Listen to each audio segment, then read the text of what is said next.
ध्यायेदाजानुबाहुं धृतशरधनुषं बद्धपद्मासनस्थं पीतं वासोवसानं नवकमलदलस्पर्धिनेत्रं प्रसन्नं वामाङ्गारूढ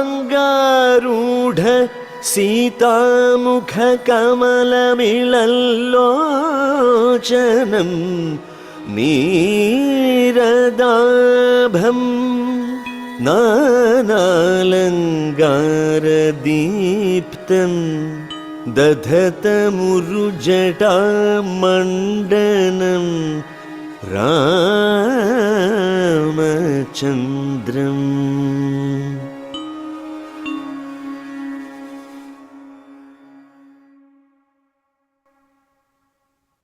Namaste.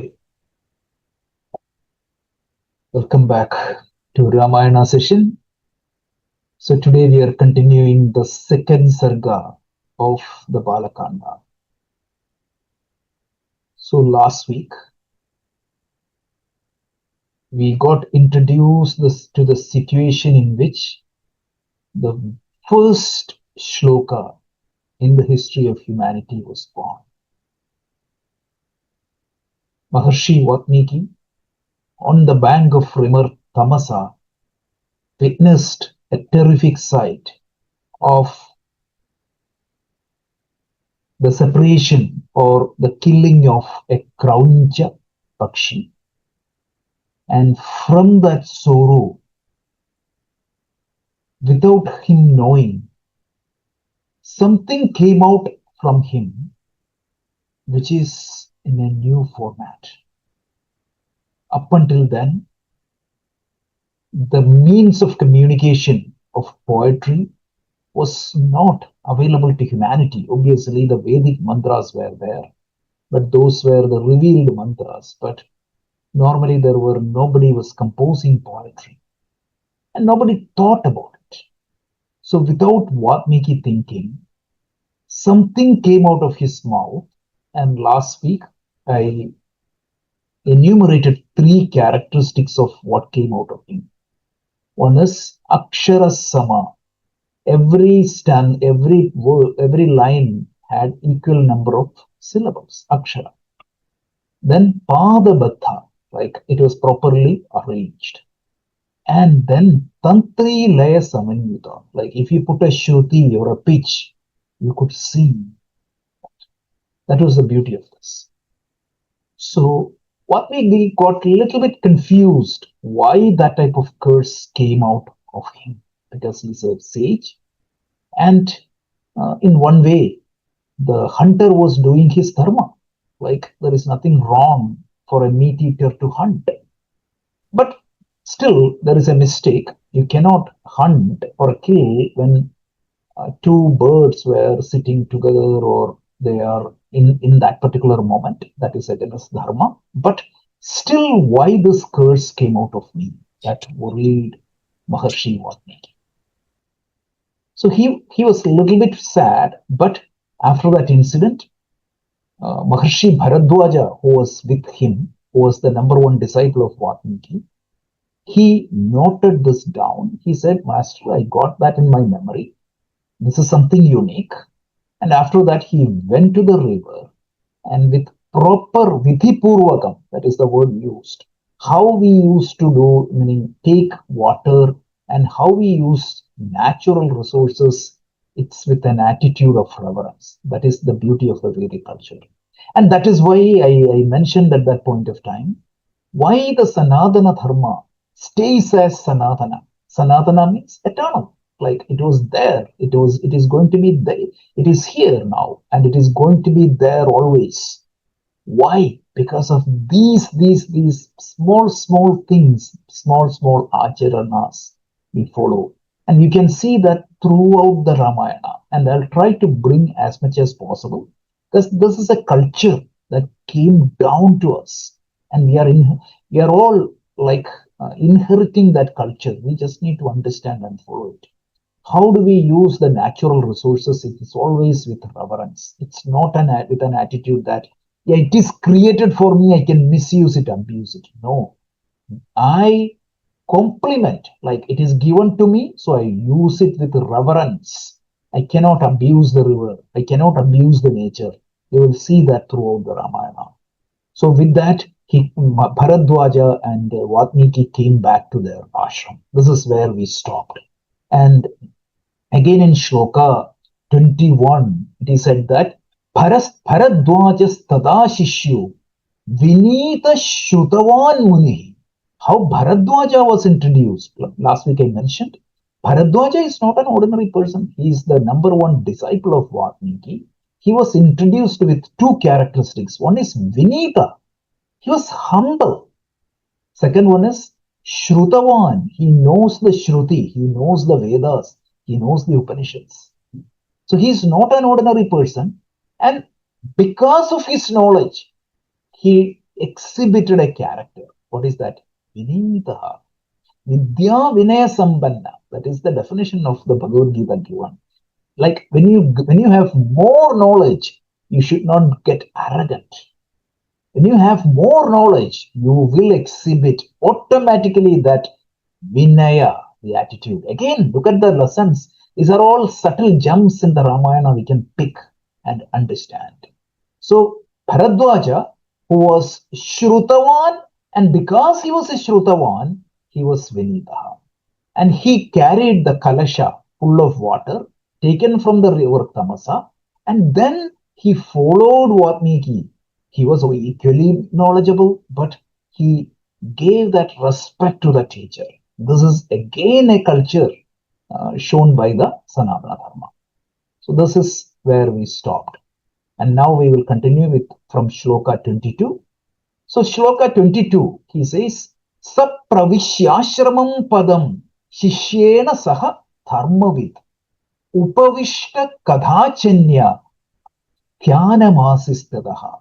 So Vatmiki and Bharadwaja reached back the ashram. And those who know dharma, so Vatmiki who knows dharma, he reached the ashram and he sat there and he talked to all the disciples. And he maybe like some stories or maybe the day-to-day activities or even some stories which will kindle the dharmic values in the disciple. So he sat down and talked to the disciple for some time. And after that, dhyana mastitaha, he went into a deep meditation. Maharshi Vatmiki went into a deep meditation. That is Shloka 22.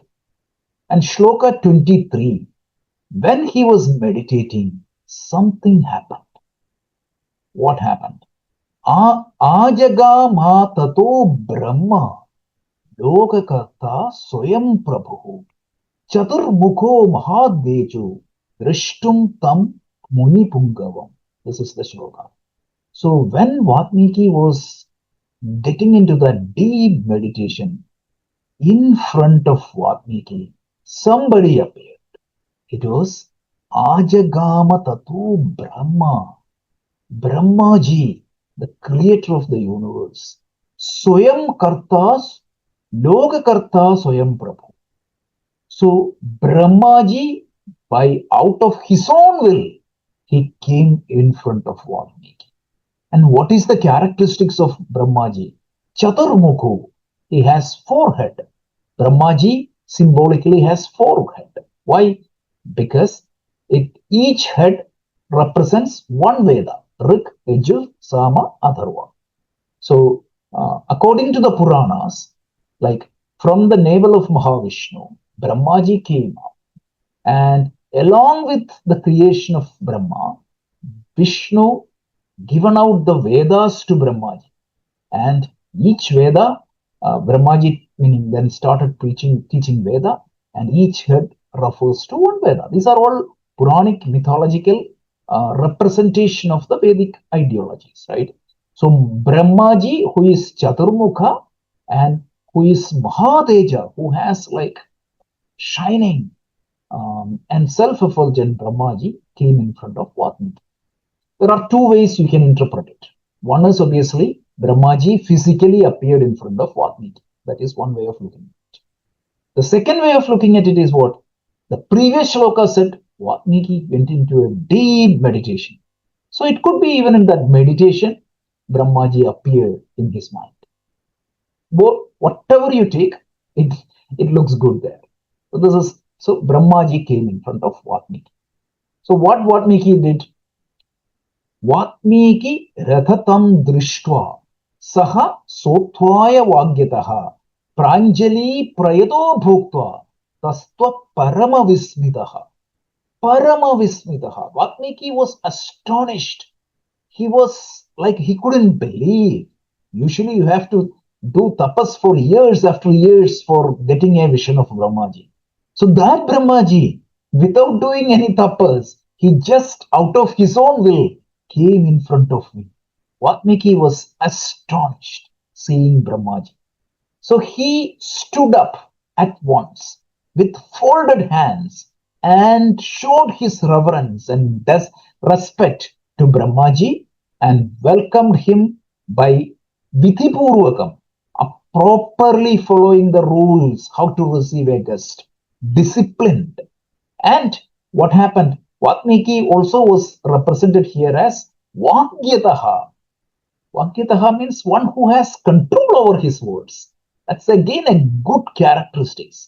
A person's greatness is not determined by what he speaks, right? It is determined by his ability to control his speech. The one who knows what to speak when is more greater, more noble than the fellow who just talks whatever comes to his mind. So the word Vagyataha, again, beautiful characteristics are given in Ramayana. The word Vagyataha is given for one who has complete control over his speech. Valmiki, who had complete control over his speech, he stood up, he prostrated, he was astonished, he was happy, and he welcomed Brahmaji according to the rules. Vidhipurvaka. This is the next shloka. Now, 25th shloka. Pujaya masatam devam padyarkhyasana vandanai pranamya viddivaichanyam prishtva nanavanyayam. So again, it says padarkhyasana vandanai. In how to receive a guest, arkyam, like asanam, like you welcome him, you wash his hands, you receive him, and you give him a seat, and you do namaskaram to the guest. Because Atiti Devo Bhava, that is the culture of Bharat.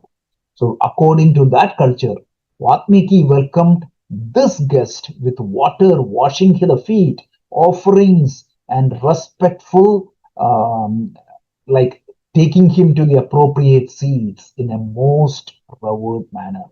This is how the Athidis needs to be treated. Whoever comes to the house, Aditi Devo Bhava. This is the implied meaning. So then what happened? Brahmaji, having taken his seat, he told Valmiki to sit. Right? So, Atho Vipashya Bhagavan Asane Paramarchite Valmikayai Maharshai Sandi Asanastada. He said, you also sit. Brahmaji told Valmiki, you also sit. Another lesson. A lot of people, see, when you meet a guru or when you meet somebody, right, what do? You, of course, you make him sit and you stand first. But as soon as the Atithi sits and when he tells you to sit, some people don't sit. That is 100% against Vidhi. This is being shown. Like some people think that is respect. That is not the achara. When the guest sits, when the guest tells you to sit, don't stand. Whoever it is, even if it is God. This is what the message given. The commentators call that out very well.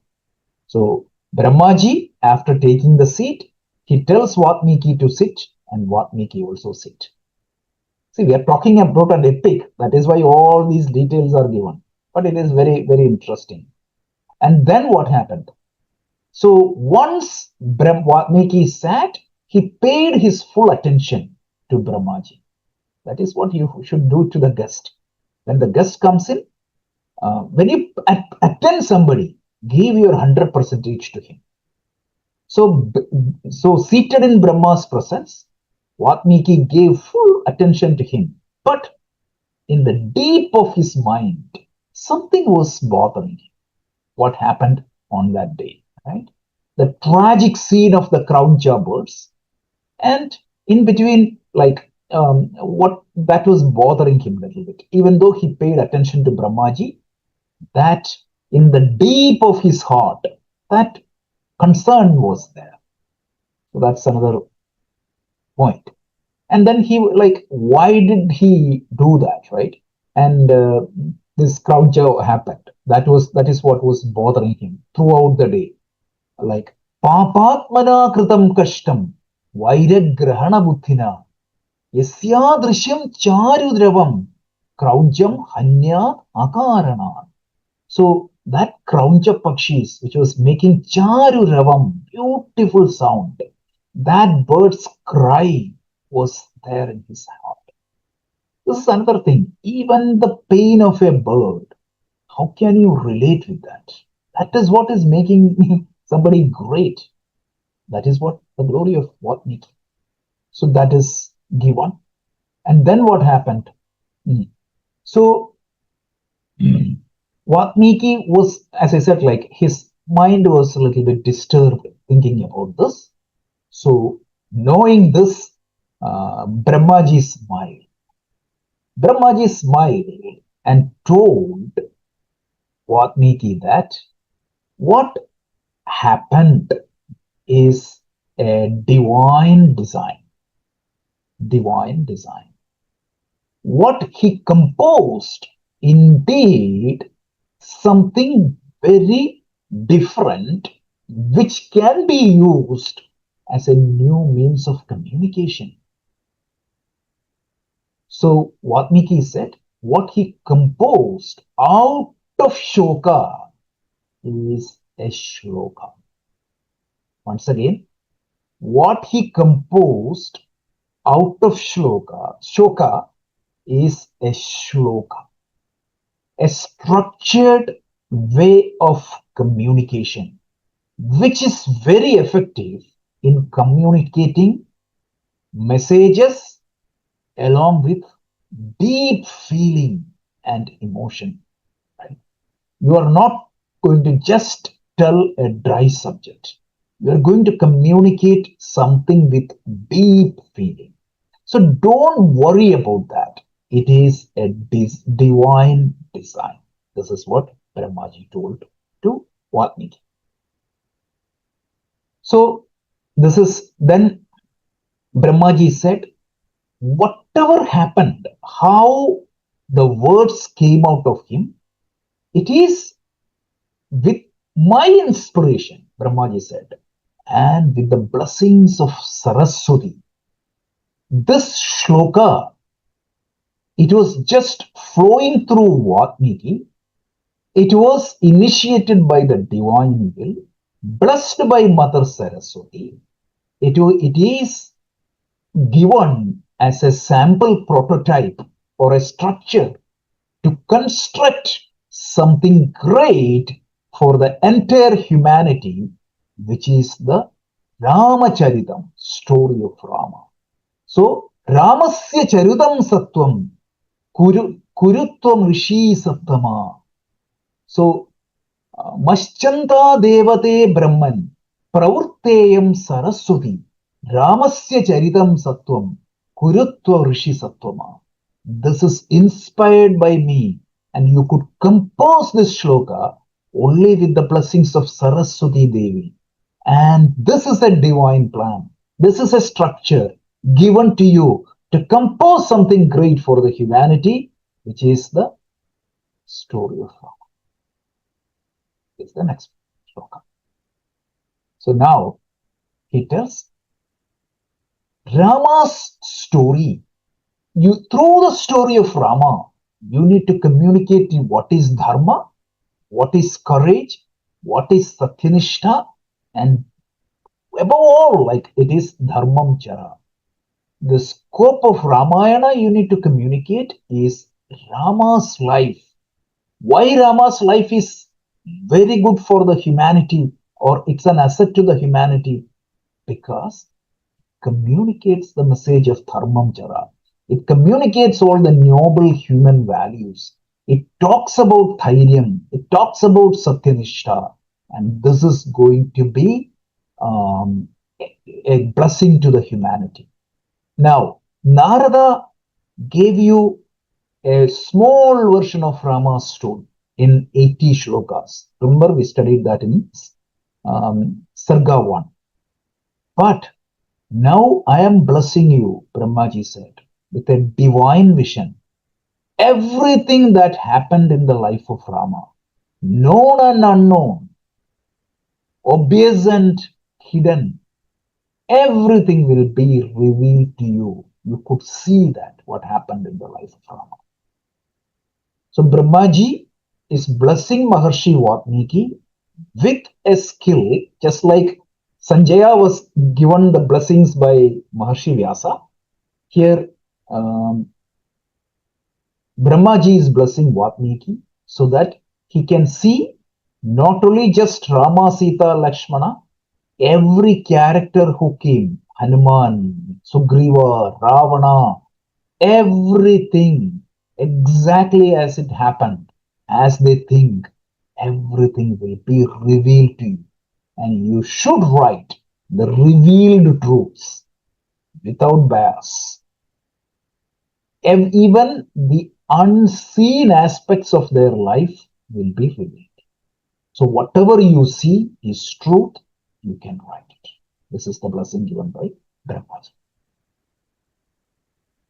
So his composition, Brahmaji also blessed him. His composition, whatever he composes, it will be truthful and no true untruth, or like nothing wrong or nothing asatya, no untruth will be revealed from his pen or from him. So whatever he composes, it will be good. That is what Brahmaji blessed for it. So now, after that, the next shloka is very popular. That is the glory of Ramayana. Please try to, at least try to remember the meaning. It is very popular. After that, giving all these blessings, after giving the instruction, all these blessings, Brahmaji gave another boon to Valmiki.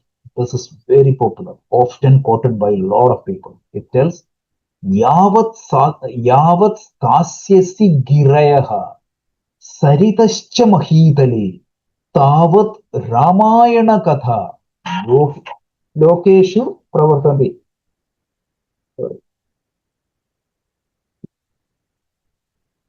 So, Yavat stasyasi girayaha saritascha mahitale tavat Ramayana katha lokeshu pracharishyati. This is very, very popular. So, let's understand the meaning. See, Yavat stasyasi girayaha. As long as there is mountains and like oceans in the planet, till then the story of Rama will be known to the humanity. It will continue to touch more and more people. What does that mean? As long as there is world, the story will continue to inspire humanity. So this verse is very famous. Yavat tasyasi girayaha saritascha mahitale tavat Ramayana katha loke tavat Ramayana katha lokeshu pracharishyasi. Yavat stasyasi girayaha. As long as there is mountains and oceans in this universe, till then the story will be going forward. or will touch humanity. Do you have any doubt? Look at the popularity of Ramayana. Even now, let's take a moment. How many books were written after Ramayana? Hundreds of thousands. Starting from Raghuvamsham of Kalidasa, Uttara Ramacharitam, and Ramayana itself. We have how many versions of Ramayana? It is translated into all the Indian languages. It is translated into all world language. And how many dramas, how many movies, how many stories, how many like folk songs, how many movie songs, everything is coming after Ramayana. How many people are living with Ramayana? Go to Bali, all their dances are based on Ramayana, right? Anybody visited Bali? You see that. The whole dances are based on Ramayana. And Ramayana continuing to inspire. You look at the modern movies like RRR and everything. There are a lot of scenes. Even Rajamouli said, like he was inspired by Ramayana. I'll tell you one real example that happened in my own eyes, like around 35, 37 years back. This happened in Kerala. So those who are from Kerala, 35 years back, there was a decision made by some of the spiritual teachers that the month of Karkitaka means this Adi month in Tamil. So that month we are going to read Ramayana. 35 years back, or I think it is 38 or 40 years back. So this decision was made. I was reading about that very recently. That's why I'm telling you. So at that point of time, in the next day, every newspaper wrote articles against it. They said, okay, like putting Ramayana on this month, it is going to make people sectarian, it will make people fanatic, etc. Almost every newspaper wrote articles. All the political leaders talking against it. Fast forward. Now, exactly on the first month of Adi or the Karkitaka, the front page of every newspaper will publish about Ramayana. If you go in, they will write articles about Ramayana. Why?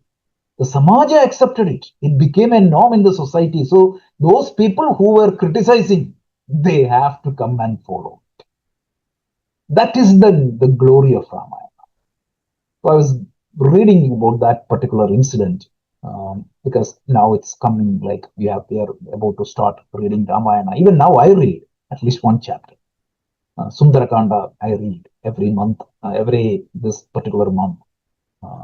So this story, when it came in, it was surprising to me. Then what I was remembering is this particular shloka. Yavat sasya gireha saritascha mahitave tavat ramayana katha lokeshu. I am sure this will continue to grow and inspire more and more people because the immortality of Ramayana is established by here. It's a timeless gift to the humanity. So then he gave another blessings to Valmiki because you are the chosen one. See, you are born as a tribal and you elevated to the stage of a sage. And I'm giving you a boon that you are going to become a Brahma Rishi. Brahma Rishi. And you will reside in Brahmaloka. As long as this world, Ramayana is known to the world, you have a permanent place, meaning reserved in Brahmaloka. Again, it shows how a person, right? He was a tribal, he was not born as a Brahmana or a high caste person or nothing. Like He was the lowest of the lowest. Even now, the Valmiki is still there in Haryana. And that person was elevated to the sainthood, and he was given a place in Brahmaloka and the status of a Brahma Rishi because of his karma. So once again, it's not the birth that makes somebody like a saint. It is the action that is what is going to make somebody great. You could be a born Brahman, but your act could be completely different. Whereas a person who was born as a tribal, because of his hard work, because of his commitment, he was elevated to the state of a Brahma Rishi, and he was given a permanent place in the Brahmaloka. So that's another thing. Okay, so now what happened? Brahmaji blessed Vatmiki and he departed. So Vatmiki was delighted. Now he understood the divine plan, how everything was unfolded. Right? And even last time I said, even that shloka can be interpreted in a different way. It can be interpreted as a prayer. So Vatmiki was very happy. He talked to the Shishyas, and all the Shishyas were there. They delighted. They uttered this shloka again and again together. What shloka? Manishadatta. And they decided that yes, because of the depth, because of the structure, because of the rhythm, this is the best way to design, develop, and communicate something great. So this is what paved the birth of the Mahakavya Ramayana. So now what happened? Samacharai Shrudirapya Padair Gito Maharshina. So Maharshi, the shloka that was composed in 4 symmetrical parts, that is known as Padabatha. Like Pada means 4 symmetrical parts. One shloka has 4 lines, and each with equal number of letters. Please remember this. Padabatha, Aksharasama, Tantri Laya Samanyika. This is the structure of the shloka. So then what happened? Valmiki started writing the Ramayana. How? He prayed, he put the darpa, he prayed, and with reverence and prayer, he composed the Kavyam Idrisham, Ramayana Kavyam, he constructed. The entire Ramayana was composed by Valmiki in a tapasvi bhava, with prayer, reverence, and everything. He composed the entire Ramayana. And this noble-minded sage composed the story, celebrating the life of Rama, and with graceful shloka, and with noble words and the meaning. So the Ramayana's poetic style is mentioned, and also thousands of shloka. In fact, 24,000 shloka he composed Ramayana. And then what happened? Rama's story and Ravana's destruction, everything was mentioned. And with that, right, he composed this shloka by employing proper grammar rules of Sanskrit. The Sandhi, Samasa. So very systematically, linguistically correct manner, using this shloka style, he composed, and this became Adi Kavya, the first Kavya of the humanity. So this is not a story alone. The whole idea is a spontaneous shloka that became the foundation of the first epic.